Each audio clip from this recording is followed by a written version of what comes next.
Hi, everyone. This is your co-host, Stu, and I'm here with the paranormalist, Patty Wilson. Hi, Patty. How's Trey? Hi. Oh, everything's fine. I spent this afternoon teaching two of my grandsons how to sing Itsy Bitsy Spider with all the hand motions. Oh, nice. So that's how my afternoon went. Let's see, not having grandchildren of my own, that's something I didn't get to do. Except, Well, with my over. son, my son's 30. Oh, that's pretty bad. I can't remember my son. He's 32. Yeah. Yeah, so, all right. Regroup, think about what I was doing, put my paranormalist face back on now. Although I enjoy talking about stuff like that, that's okay. And if our listeners and subscribers also enjoy listening to Patty and I talk back and forth, mostly Patty talking though during this, if you would please click the subscribe button that's down below. If you're not already subscribed, if you are subscribed, thank you very much. We do appreciate your listenership, viewership. Click the like, the bell, and everything down below in the description. There's a link to the link tree, which takes you to our Facebook pages, our Patty's blog, email address link, buy me a coffee. Again, no obligation, but it's there. And I think nothing else new to report, other than the fact that after our last episode, I did go onto Amazon and purchase the Kindle book for Wendigo lore, and have been enjoying that so far. So there was a link to that in last week's show notes. So if you would like to have a look at that book, the direct link for that is there as well. So you can tell this isn't scripted, people. No, not at all. Okay. So I think with that, I've said way more than I would like to, because it's been a long day for me today, and it's not even that late yet. So, but anyway, as always, I like to be surprised with what the topic is, and tonight's topic is... Ghosts, of course. We haven't spent any time with our paranormal friends lately. It's like an old comfortable sweater. Yeah. It is. It is indeed. So we are coming into October, first day, and no better way to celebrate the beginning of the October month than with some ghostly tales. So I found some, I think, very interesting stories, and I thought I would share them with you. So this one is called the Mackenzie River Ghost. This is from the Northwest Territories of Canada, but I found it to be an interesting story. So there was a gentleman by the name of Augustus Richard Piers. He was a very well-to-do gentleman in the 1850s. He passed away in 1853, and his final wishes were that his body would be transported to from the Northwest Territories on dog sled and taken to a specific spot where he would be buried. So a gentleman was contracted to do this. His name was McFarland, and he kept a journal. And McFarland would write about his journey. Obviously, you're alone with a dead body on a sled, and you're headed somewhere to bury this guy. And you can imagine that there were lots of moments whenever he probably talked to himself or the dogs or what have you. But what I found interesting about the journal was this. He would record that at night, after he undid the braces for the dogs, and they were, he was trying to settle them down for the night, he would get something to eat and try to warm up himself, and he would hear what he called a ghostly, compelling voice urging the dogs to keep running, even though there was nobody around. So it was as though this man, Augustus Piers, was trying to hurry them along so he could make it to his final destination. Long before the advent of any recording devices for EVP. Yeah. Indeed. But it is interesting, and, there was absolutely nobody. It's not like it's some place where you could accidentally mistake what somebody was saying. You're talking about in the middle of nowhere. And I just thought that was a fascinating story. I can't imagine how one would deal with that out in the middle of the frozen tundra. Yeah, I think the big difference is hearing it with your ears versus hearing it in your head, because you've told way too many stories of late about hearing things in your head. So the Jinn, the Wendigo, yes, all kinds of things that I just don't want to think about anymore. Well, sorry about that. No, that's all right. I'm not going to wig out, so don't worry. I appreciate it. Mhm. So today we don't think much about ventriloquists or ventriloquist dummies, but in the early 1900s, there were a lot of people who made a living as ventriloquists. They traveled with circuses or put on shows. They did radio shows. Probably the cream of the crop was Edgar Bergen and Charlie McCarthy. So for those who don't know, Edgar Bergen was a real man, and you might recognize his daughter's name, Candace Bergen. And he had this ventriloquist dummy that he named Charlie McCarthy, and they would do these skits. And Charlie was always the wise, cracking, smart aleck, and he made a fortune with this persona. That's how he made his living. So there was a young woman by the name of Marty who shared a story that I thought was fascinating. So back in the 1990s, she had stumbled upon Edgar Bergen and Charlie McCarthy, and she was fascinated as a child.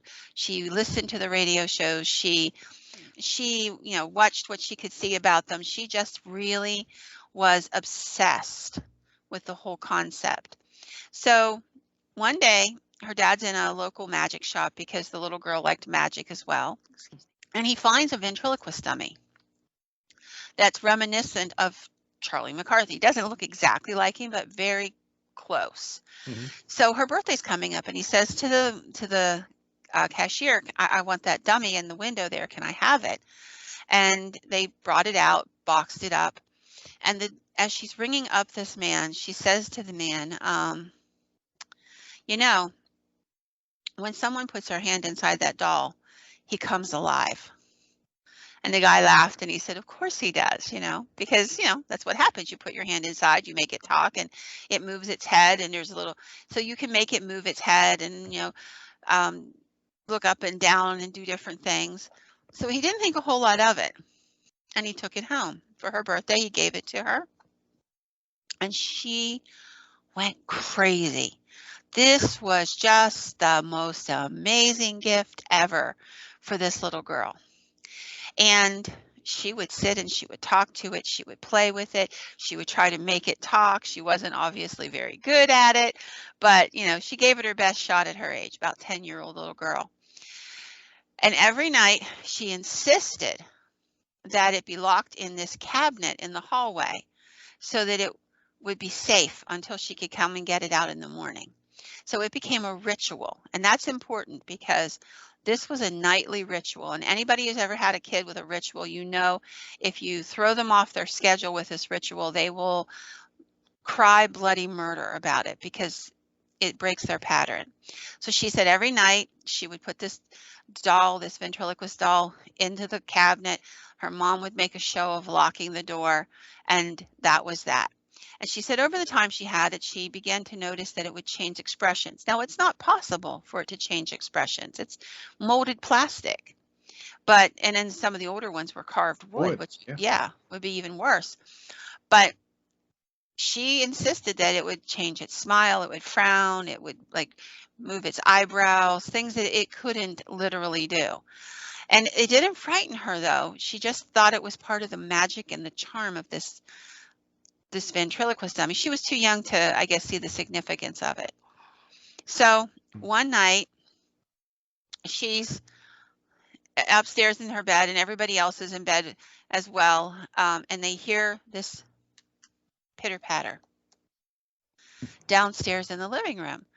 And they're thinking one of the pets that were supposed to be put away for the night in the laundry room had gotten out or something like this. So they go downstairs, her parents, and she follows along behind them.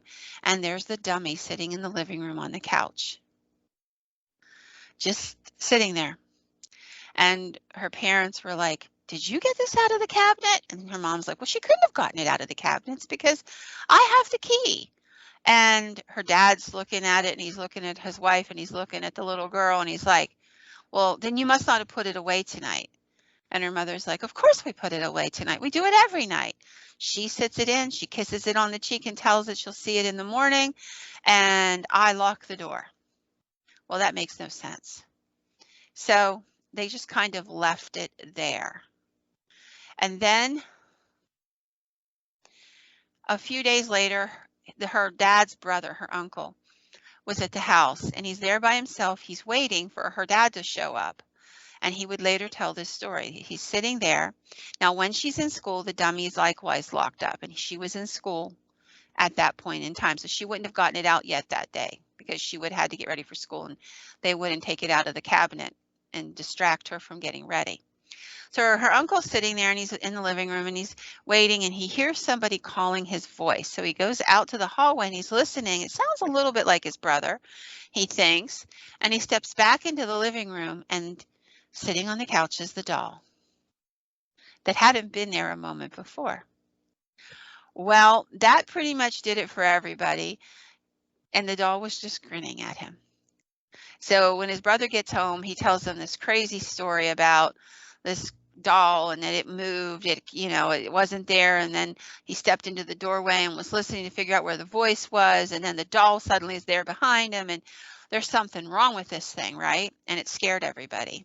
So after that, they would hear it moving 3 or 4 different more times, and then the dad decided that was it. We're getting rid of this thing. So they decided the best thing to do wasn't to sell it and send whatever evil was with this thing to others, but to get rid of it. So they took it out and they laid it on the barbecue grill, and they put lighter fluid over it, and they lit it, except it wouldn't light.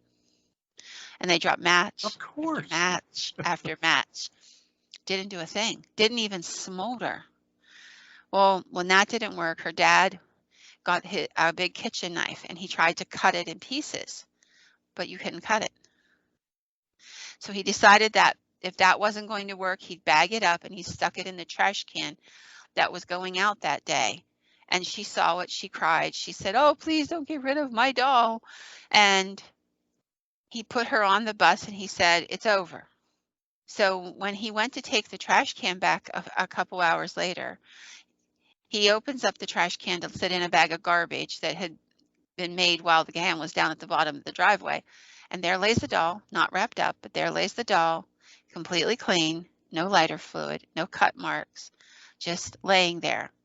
So it was decided that the only thing they could do to put this doll to rest was to literally encase it in stone. So they dug a hole in the backyard, got some Quikrete, threw a layer of Quikrete in, shoved the doll down into it, and covered it over with more Quikrete until it was encapsulated completely. And she said that was it. That was the end of it. They filled up the hole with cement, and to this day, that's where the doll is. She said, but you can't help but wonder if one day somebody will chip it out, or it will find a way to get out and find her family once more. So do you personally have any idea, was it something possessing the doll or something else? I guess if the activity stopped, then it was probably the doll itself, Yeah. not something externally, to the doll that was using it. And I think part of it might have been animated. I mean, it sounds like it had something going on prior because the way the cashier spoke. But then giving it all of that information, that love, that obsession that child was pouring into it, really fed it energy as well. Yeah, I'm just thinking that, okay, but nothing really bad happened. It was just bizarre. Bizarre and intimidating. They found it themselves to be intimidated by what was occurring. And I would find myself intimidated by what was occurring. Although its next stop wouldn't be a pile of concrete. It would be John Zaffis's Haunted Possessed Objects Museum. I'd be like, John, you want this thing? Because if you don't, I know what I'm doing with it. I think, didn't Bergen also have Mortimer Snurd? I believe he did. And he also, I think Candace Bergen did an interview years ago in which she talked about the fact that she envied the relationship her father and that doll had, that he would sit and talk to it for endless hours, and that she actually had begun to believe, and they had some events happen that made her think that there was something obsessive about the doll. And it's true, though, you don't hear many ventriloquists lately. And in fact, I was hard pressed. I can think of 3 names in the modern era. Yeah. Jeff Dunham, Terry Fader, and Darcy Lynn. The only one I knew was Jeff Dunham because my boys always enjoyed his work. Oh, me too. Yeah. So that, but I thought it was a really interesting story, and it's really creepy. You know, It, and that's not the only creepy doll story that you've told too. It's just, no, what is it with dolls? there's an entire genre of dolls, and not just dolls, but stuffed bears. Hmm. Um, if you go to like John's museum or the one that his aunt and uncle had, the Warrens, there's all kinds of stuffed toys that are there. And I know that John, there's a clock, a big, long, large grandfather clock, which is possessed by the spirit of the man who owned it. I have a good friend who was with me. We went there one time, and she was taking just hundreds of pictures throughout the whole place. Hmm. And she caught his face looking out of the glass of the clock, the glass belly of the clock, um, looking at us. And there were only 3 people in the room, in the building at that time. It would be her, myself, and John. And John and I were in the second room over. She was in the third, just snapping pictures by herself. And I assure you, she did not look at all like a bewhiskered old man. She's a very lovely young woman. And yeah, it was quite interesting. But just something animates certain objects. And dolls do have a creepy feel to them because they look realistic most of the time. So one last question, and then I'll let you get back to That's okay. your stories. So you said you've been in his museum, I and you have. being sensitive yourself. What was your take? What did you feel? What did you experience when you were there? Okay, so you need to know that John has a way of protecting people. That's why it's safe for you to go through it. So he's got them kind of boxed up. But there were a couple of, there was one teddy bear in particular that I kept going back to, and he laughed and he said, "Oh yeah, that one was a tough one." And he told me, about it a little bit. And there was a dress. It was can't remember these anymore. If it's been years, I can't remember if it was red or black, but it was a slinky 1930s kind of dress. And the woman who had owned it apparently still was attached to it. And like when you got anywhere near this dress, you could just feel the energy coming off of it. And and it's nothing for him to come out to get the mail and find a box. And when he opens up the box, there's a letter, attached, and it says, "Here's this, blah blah blah," and they tell the story of whatever. And it's like, "If do you want it? If not, can you get rid of it?" Mm-hmm. Which is how he ended up with the museum in the first place. Mm-hmm. People who had Wow. heard about him and and his abilities, and they were like, "This is where we send it."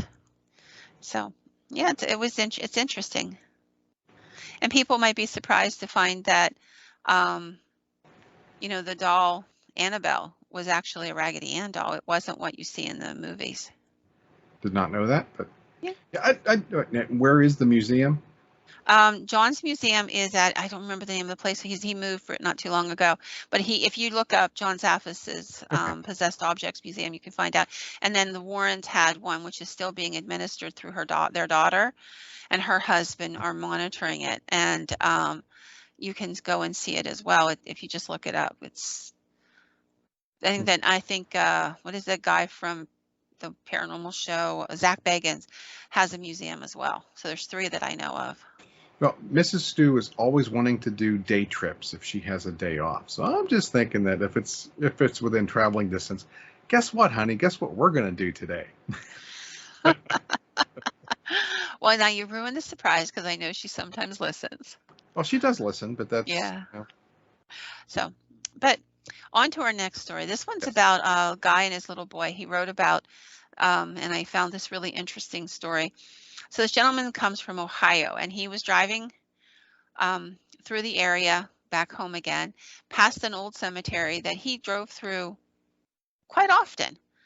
There's really nothing in the cemetery. It's just a normal looking little old cemetery sitting back off the road, and it's got some faded flowers and on the graves, the normal stuff you'd see, some little plaques and praying hands, angels, the stuff you'd always find in a little cemetery. And it didn't have any special ambiance. Never heard a story about it, but he's driving by and he notices his son watching out the window very intently. His son got very quiet and he pointed at the cemetery and he said, "Look, Daddy, all those people." And the guy looked and he didn't see anybody. And he said, I don't see any people over there." And he said, "Sure, Daddy, there's lots of grandmas over there," meaning old ladies, Mm-hmm. you know. And he said he looked again and slowed down, and there was nothing there. So he started to, put his foot on the gas, and the little boy said, "Didn't you see them, Daddy? They're all standing there looking down at the grass."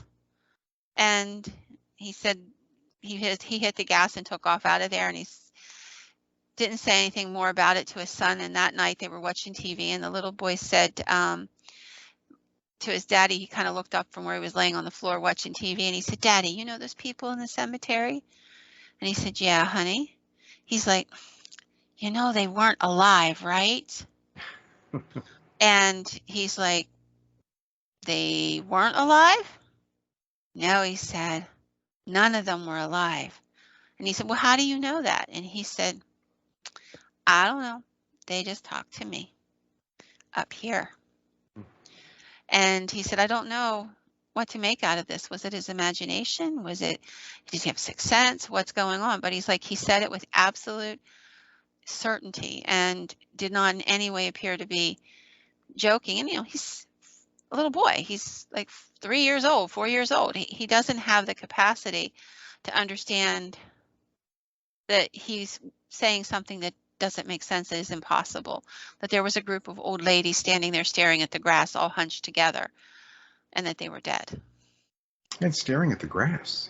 It is. I've wondered since I've read the story originally, if there was anything about it. They weren't looking around, they weren't chatting, they weren't milling, they were all standing there staring down at the grass. The only thing I can think of is that friends paying their respects. That's a possibility. An elderly woman had passed, That's true. So, and our next story is something about a gentleman by the name of Captain Joseph White. So, this story takes place in front of the Gardner Pingree House in Salem, Massachusetts. Of course, everybody knows about Salem for the witch trials. We could go into that, but on another day. Today we're going to talk about Captain Joseph White. So Captain Joseph was a very well-to-do merchant. He was murdered in his house. He was bludgeoned to death in his bed. Ouch. Yeah, not a way to go. Apparently, he was murdered for his money, and he was 82 years old at the time. So he certainly had a hard, it's not hard to see that he couldn't fight off his attackers, who turned out to be his younger brothers. Oh. Who wanted to inherit, and he wasn't dying fast enough to suit them. So his brothers Joseph and Francis, who were trying to figure out what had happened.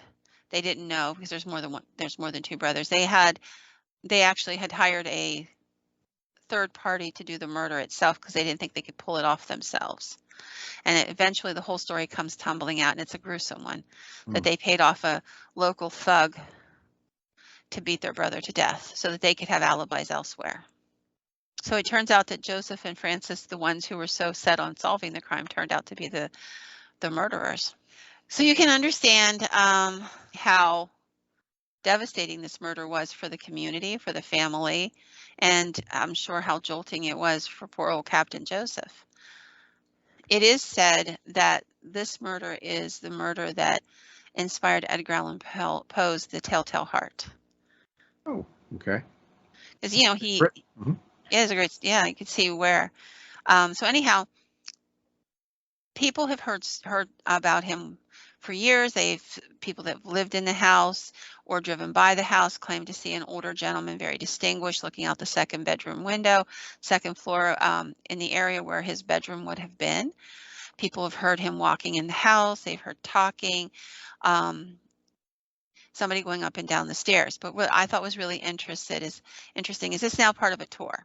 And the tourists have taken photographs of the house, and every room is empty. The house is empty and locked at night.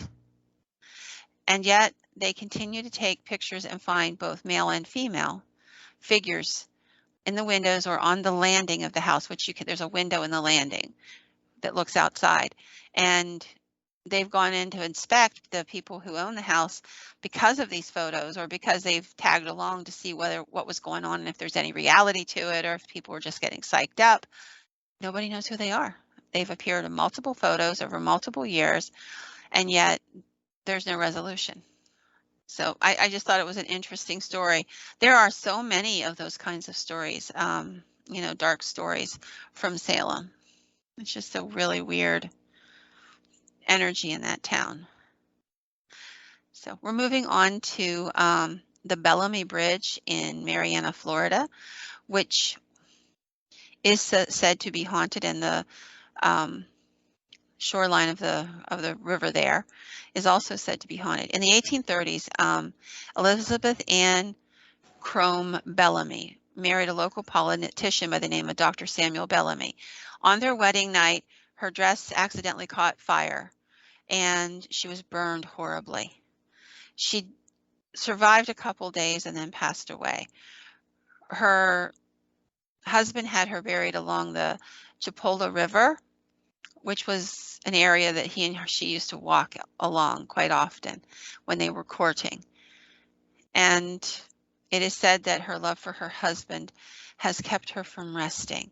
So she has been seen walking in white along this side of the river, but she also walks across the bridge that didn't exist at the time of her death. The Oh, bridge was built later, which I found interesting. That's what made this sound a little different. And sometimes when she's seen, it appears that she's either walking through fire or with fire surrounding her. But she walks along the riverbank, across the bridge that didn't exist in her time frame, to the other side and disappears. Yeah, I thought normally they don't recognize much that's not in their time frame, but for some reason she did. So this was an interesting story. This story takes place in the eastern part of New York State. And in the 1800s, there was this beautiful old farmhouse and property, and it was supposed to go to the stableman who had stayed with this old gentleman when he was, not able to care for himself and was passing away. So he had willed the stableman the house and property in return for his kindness during the last years of his life. A very nice story, except that the stableman and his wife did not get to keep the house because family came in and broke the will. So they didn't get to inherit the property as per the gentleman's wishes.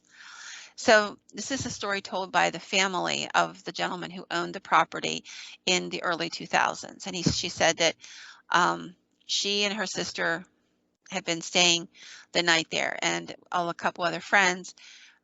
Their uncle was known to be a bit eccentric. He's very well-to-do, and they noticed a maid coming down the stairs, down the hallway, bringing towels and stuff, and stopping into each room as if to put the towels into the rooms for the guests. And she noticed this in the middle of the night. Like she woke up and saw what was going on, and the door was open to the hallway, and she saw her coming and going with the towels. And she thought, how strange. He must have hired a maid for the weekend to help take care of us. And because he was a little off the beaten path, that didn't seem like a totally preposterous idea to her. And then she saw the woman coming down the hall wearing the long brown dress and the apron of another era, and she was carrying what she described as a percolator. It sounded like a very large silver coffee pot. And she hurried along, and it was just about morning at this point when she saw her that time. So she decided to go downstairs and have a cup of coffee, if that's where the lady was headed with the percolator. So she walks in to the dining area about 20 minutes later after she's gotten hastily dressed, and there sits her uncle and a couple of the other guests that were there for the weekend. And she looks around for the maid or the percolator. She sees neither. And she sits down and she says, "Where's the maid you hired?" And he's like, "Excuse me?" She's like, "The maid, the lady that brought us the towels, and and where's the coffee pot? I saw her carrying the coffee pot down the hallway upstairs, like she was going downstairs with it." And he's like, "I didn't hire a maid. What are you talking about?" She proceeds to explain in more detail, and he grins and he says, "Come with me." So by now, I'm sure everybody at the table is quite interested in what's going on. So they all Me get too. up. Yeah. Yeah, and they follow him to the living room, and there's this painting there. And he points to this and he said, "Is this who you saw?" And she looks up, and sure enough, different clothing, but definitely appears to be the same woman. And there was a man in the picture as well. And she said, "Yes, I think that is the same woman I saw." And he said, "My dear, she has been dead for about 100 years," and proceeds to tell them the story about how the stableman and his wife had been caretakers there, had cared for this man. So after death, she continued to haunt the building. Obviously, still as the servant, never got to be the mistress of the house. Kind of sad that she never got her wish. Well-to-do, greedy family broke the will. They didn't say it, but I would imagine that they argued that he wasn't in his right state of mind to have signed the will at that point in time. That would be a good bet. The next story is one that I thought was interesting because it could have happened to anyone. So when you're driving along, and you see an accident, it's human nature to look.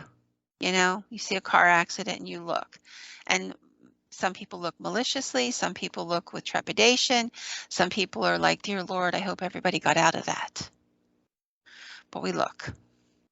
And this young woman is telling her story of driving out to meet some friends, and she's in traffic when there's this huge slowdown in the traffic, and finally the traffic begins to move again. And as she gets closer to the area where whatever happened, she realizes there was a bad accident. And they've now got the cars pushed to the berm of the road, and they're cleaning up the glass, and they're letting traffic flow in at least one lane. And her thought was pretty much what everybody else's is: "Dear Lord, I hope nobody died in this." And a couple seconds later, she catches a motion from the corner of her eye, and she looks, and there's a woman suddenly sitting in the car in the passenger seat right beside her, who hadn't been there a moment before. She said she was absolutely in shock, but she couldn't stop because there's traffic pushing behind her, there's traffic going ahead, and cops blowing his whistle and waving them through. And so she's just kind of white knuckling it and like looking over and keeping her eye on the road, and looking over and keeping her eye on the road. And she said the woman looked frightened, bemused. Her exact words were something along the lines, she looked like somebody who just ended up in somebody else's car and didn't know how it had happened. So she said she had no options. So the woman turned to her and audibly said, "How did I get here?" And she said, at that moment, I glanced at her and looked a little longer, and she said she had this slight glow around her, white glow. And she said, "I don't know what came over me, but I got extremely calm." And I said, "Ma'am, just calm down. My name's Julia, and I'm here to help you. And I think you need to know that you were in that car accident that I just passed. And you need to get out of my car and go toward the light. Just go toward the light, and you'll be okay." And she said, I finally found an opening at that point. I pulled over, and I said to her again, "Please just go to the light." She said the woman just blinked at me a couple times and then just faded away. Now, of course, she's more than a little interested as to what happened in this accident, who died and what have you. So she made a point of getting the local newspaper, watching the local newscast, and in the paper, there's a picture of the woman who died in the car accident and a picture of this young lady passing the scene of the accident just at the moment the photographer took the Oh, picture. And so it's her car going past the accident site. And she said, I can only think that in that moment, she didn't know what else to do and suddenly found herself in my car. And I hope I helped her to go to the light. let's see. Those are the stories I want to hear. Well, there's always good stories and there's bad stories. And Mm-hmm. I try to keep a little bit of a balance, but there aren't really exactly any happy Wendigo stories. You know what I'm saying? I get it. Yeah. So we had to go with what we had. Mm-hmm. So the next one is one that kind of is near and dear to me. I have always wondered why we don't believe our children when they tell us things. Like, I've talked about the story of the little boy who disappeared up on that mountain, and he kept telling his dad there was something in the woods, and then he was sent down to feed the chickens one night, and there was a yell, and they heard the pan drop, and then he never was found. Those stories. And one of the things that is the quintessential kid story is there's somebody under my bed or somebody in my closet. And that's what this story is about. So this gentleman's passing on a story that he doesn't remember. He was very little, but his mother would tell him about it from time to time. And she said that when he was a little boy, about 2 or 3, he would come running in the middle of the night and want to climb in bed with her and her husband. And he would be sobbing, "There's a man in my closet. There's a man in my closet. Mommy, come and see."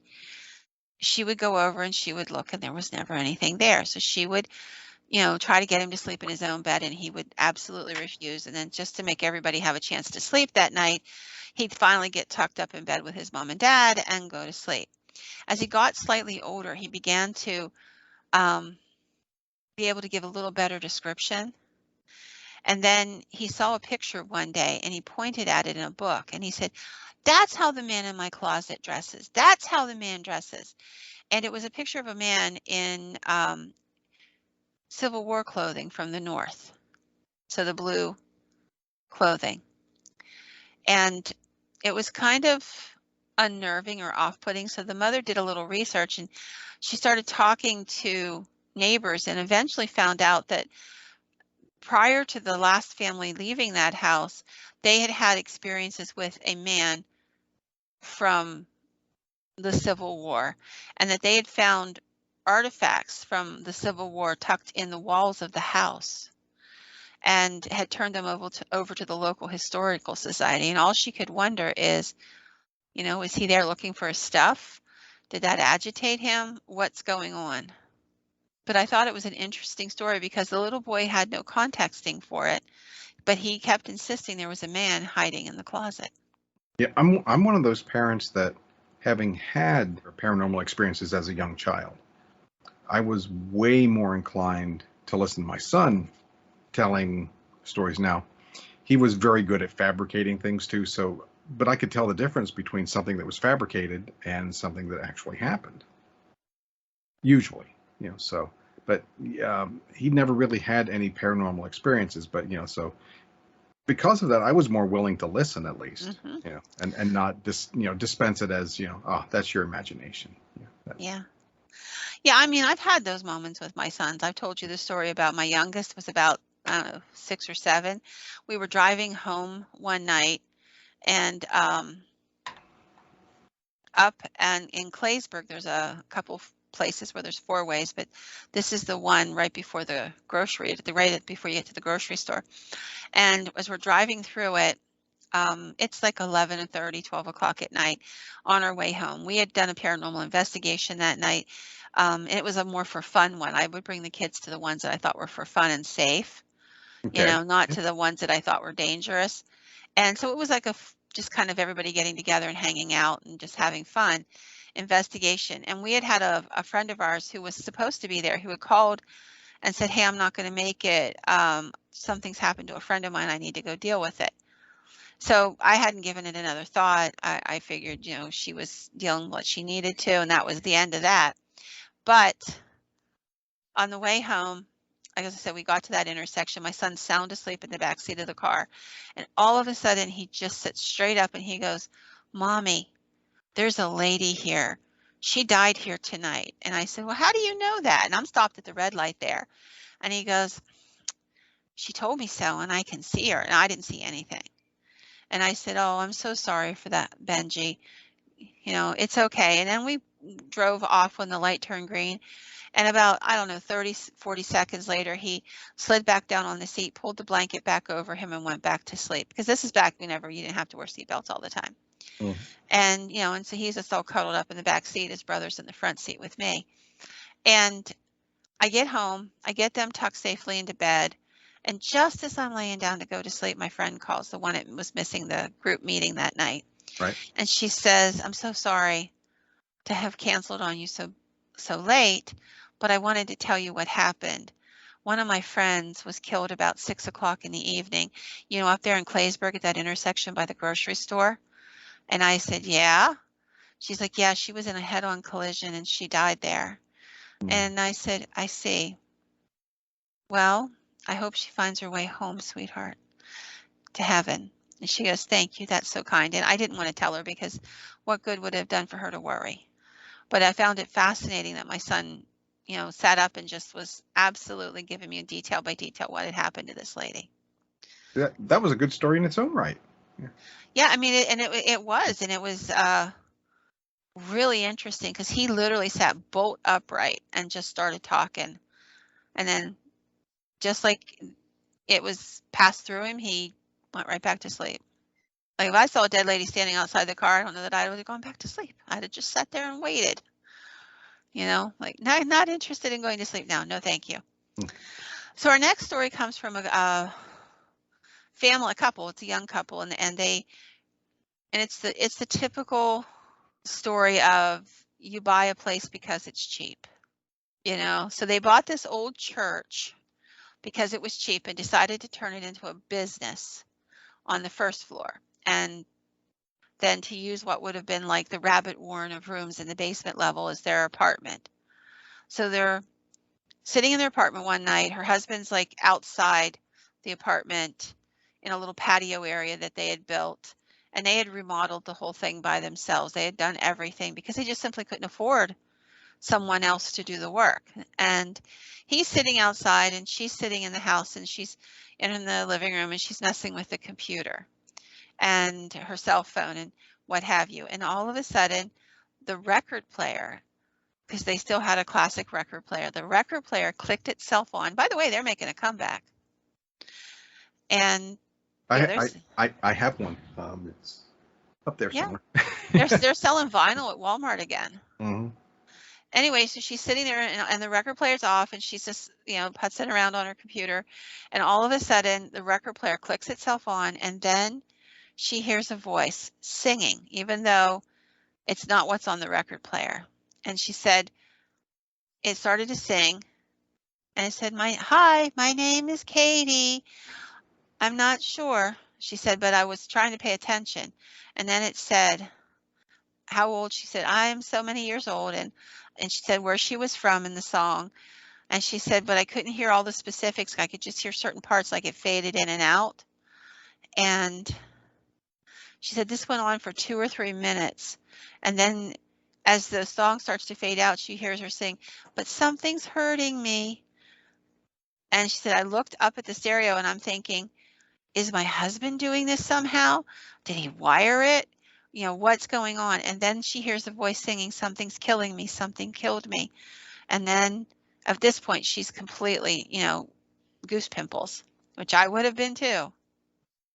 And she said, I got up and I went out and I said, and I'm thinking, I'm going to catch him at this. And she's going out the door. She hears, please, someone tell my parents, tell the teachers, tell the corrections officer. And she said, I paused at that.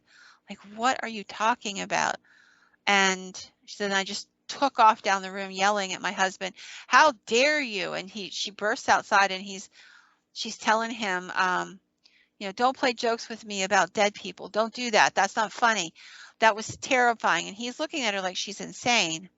And he says, I didn't do anything. I had nothing to do with it. So they go back in and they're looking to see if maybe somebody else had messed with it or had picked up a signal from elsewhere. And she said, I don't know. We had lots of things happen in this building, this old church. Footsteps, doors opening, closing, stuff like that. But on that night, she said, that's the night I became a believer. Because when I pulled the table out that the record player was on, she said, my husband grabbed the cord and pulled it out. And she said, it wasn't in the wall. It wasn't even plugged in. And to this day, she doesn't know who Katie was or the corrections officer or any of this stuff. She only knows that record player wasn't plugged in and was completely incapable of getting a signal. And yet, there it was. Yeah, so that being in I guess, if a church is being converted into a business or living space, it's been deconsecrated. Yeah. So, Yeah, so that the possibility of something pretending to be, yeah, Hmm. would probably not be likely, but It's still you possible, never but know. I just think it's fascinating. Like these were specifics. Yes, yeah, huh? Tell my parents, tell the teachers, tell the correction officer. Yeah, the corrections officer. That's bewildering. Yeah. Yeah, like what happened to who? What does that mean? Mhm. And because you can see tell my parents, tell the teachers, but then how does that relate to a corrections officer? Unless it was an escaped convict that committed some atrocity. Yeah. Possibly, but anyhow, I just thought it was I had an odd element to it, so I thought I would share that story. Mm. So this next story, and this is the next to the last one we're going to tell tonight. So this story was about a young girl. She was about 10 years old when her parents bought their home.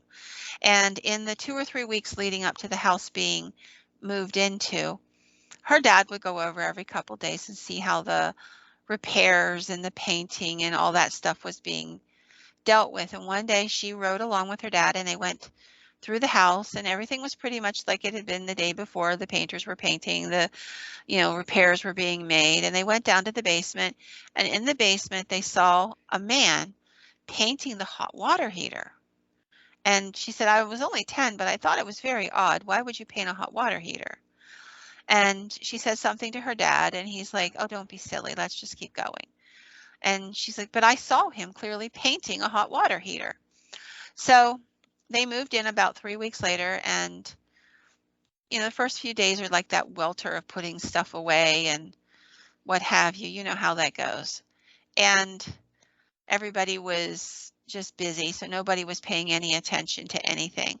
And after a couple weeks in the house, she had a day that she didn't feel very well, and her parents had let her stay home from school. She's 10, and they told her that she could play with her dolls, she could color in her book, but they had to go to work for a few hours, and they would check on her by phone off and on throughout the day.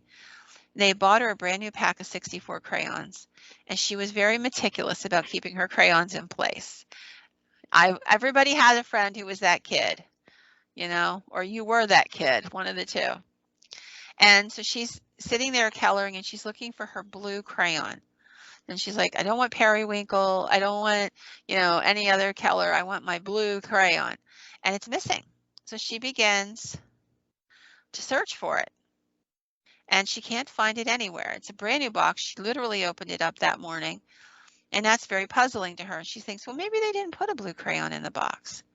But a few days go by, it could have been a mistake. Something screwed up at the Crayola factory or something. So she just didn't know what to make of it because it should have had a blue crayon. There was a space for it, but there was no blue crayon. So a few days later, she goes down to the basement with her mom to go do the laundry, and in doing so, her mom went into the little area, the little alcove area where the hot water heater was, because she stored extra supplies back in there, and she had laundry soap and stuff back there. So she ran in there to grab a new box of laundry soap, and that's whenever the little girl froze. Laying on top of the hot water heater was the blue crayon. And written on the hot water heater were these words: Hi, Fin Nurse 6, Kevin.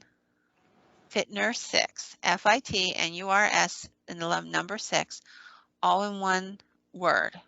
Hi, Fit Nurse 6, Kevin. So I don't know what he was trying to spell, but Kevin couldn't spell. So she said she got confused, and her mom growled her and said, what were you doing down here in the basement, and why is your crayon on top of the hot water heater? And she's like, I told her I don't know, and left it at that. So she goes back to school the following day, and of course she's telling everybody about the new house and that they just moved in and yada, yada, yada. And somebody made a connection between the new house and said, oh, you live in Kevin's house. And she said, I don't live in Kevin's house. I live in my house. And they said, no, Kevin used to go to school with us. So it turned out that the year before, Kevin had been a boy in the same grade and class as this little girl ended up in. And he had been out in his front yard playing when there had been a hit and run, and a car veered into his yard, clipped him, and kept on going. And she said after that, she began to watch for the notes. Anytime you would leave papers and pens or any kind of writing implement out, he would write messages on the paper or on an object. He would open and close doors. He would adjust the old thermostats, the circular ones you would turn. And Oh, mm-hmm. and then she said he would turn on the Christmas music whenever that would be gotten out for the holidays. And every time she would go out, no matter how still the air, in the backyard there was a set of swings, and only the left swing would be moving slowly back and forth, no matter what. And she said, obviously it was scary. And one night her cat was in her bedroom, and all of a sudden it started hissing at the door, and it woke her up, and the door flew open on its own. She didn't see anybody, but the cat spit and carried on and dashed past whatever it thought it was seeing and took off out of the room. And she said she just kind of laid there paralyzed, like she didn't know what to do, finally fell back to sleep. And when she asked her parents about why they had opened her bedroom door, they said, "We didn't open your bedroom door. We didn't go in there at all last night." She said, she was very unnerved by it. As the years went by, she grew up and ended up graduating from high school, still living in that house. And she said one Christmas break when she was in her late teens, she was struggling a lot with depression, and she was thinking of committing suicide, and she was running it through her head. If I took the pills in the medicine cabinet, would that be enough to kill me or just make me sick? The stuff that a kid would think about if they were in a bad place. And she said all of a sudden, a policeman knocked on the door downstairs and insisted that they needed to talk to the girl. They have a young daughter living in this house, and her father was like, yes. And they're like, well, there was a kid who stopped us on the street and said that the girl in this house was going to commit suicide. And he said, a kid? He said, yeah, a little boy about 8 years old. And he was crying, and he was saying we needed to hurry. So could we talk to your daughter, please? And she said, I'm absolutely certain it was Kevin, and he could hear my thoughts. And he sent the police to save me that night. Any idea who the man was painting the water heater? No clue, but that was her first oddity in the house. So the next and our last story is the story of a gentleman by the name of Tom Thompson. Back in Canada we go. And he was... Yeah, no, I'm not going to Canada, no. Well, this one's not so bad, I promise. All right. So he was part of a group of people who were inspired by the wilderness, and he spent a great deal of time out in the Canadian wilderness. One of the places he liked to go was a place called Canoe Lake, and this is where whatever tragedy befell him. So in early July of 1917, he was out on Canoe Lake early in the morning. He had done this literally dozens and dozens and dozens of times. This was a guy who was wilderness hardened, and he knew how to navigate the lakes of Canada in a canoe. So he was definitely experienced. But somebody finds his canoe, his gray canoe, flipped upside down, floating slowly across the lake. So they flip the canoe back up, take it to the local hotel that's at the end of one end of the lake, and ask if this canoe belongs to them. And they said, oh my gosh, yeah. And Tom Thompson took it out. That was always the canoe he asked for. And they said, well, it didn't look good because the canoe was empty and whoever was in it wasn't there. So they began to look around the lake and the wilderness and what have you for him, thinking they would find either him or his body. They did not. So he's apparently never floated out to the surface. Now, for those who think what happens to the body is it is heavy by nature, so it sinks to the bottom. But after a couple of days, gases build up from decomposition. I can't talk. And then you float to the surface. So even if he had fallen out of the canoe, had sunk to the bottom of the lake, odds are in 2 to 4 days he would have risen to the top and somebody would have seen his body on this lake, because this lake was very well populated. It was a tourist attraction. There was a hotel at one end, and he would come and stay at the hotel for the summer, and a lot of people there knew him really well. This was something he did every summer for years. There should have been people on that lake enough to see a body floating along. There just should have been, because there were literally dozens and dozens of people out there. And one of the features of going to this particular hotel was that they offered you canoes so you could canoe around the lake. And so it was a popular pastime. The area is called the Algonquin Park today. He has been seen supposedly floating along the lake in his gray canoe, and many people have reported seeing this man. He seems completely solid and real. People, how you doing? Wave. He nods to them or waves back and smiles, still floating along on his lake. Now, doesn't sound like a big deal, does it?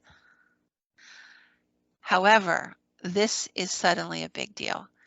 I would like to read the last paragraph of this particular story. The most famous sighting of Tom Thomson happened in 1980, and it was captured on film by artist Douglas Dunford. He was at the dock at Canoe Lake early in the morning to take photographs. It was a thick fog that enveloped the area, reducing visibility to only a few meters. At some point, Doug became aware of the noise of what he said was an oar slapping the water. That and he examined the fog, looking for somebody to come out of the fog in a canoe, thinking how strange you'd be out there paddling along in this deep fog. At that point, a man in his canoe suddenly emerged. Without thinking, Doug, a professional photographer, lifts the camera to his face and begins to snap photographs of this figure. And he has no idea that what he's doing is going to have an impact. But he reveals a person. Now it's backlit, so you see the man. He's almost a silhouette. You can see his beanie, his jacket. He's paddling. I'm looking at the photograph, by the way. Okay. And coming out of the fog. And he showed the picture around at the lake, and old people recognized this guy as Tom Thomson. And this photograph would be made famous by that photographer, Doug Dunsford, because he was also an artist, a painter. And he painted a very famous painting, a watercolor, based on that photograph. And the photograph still exists. You can look it up. It's amazingly clear. There is a reflection of the gray canoe in the water.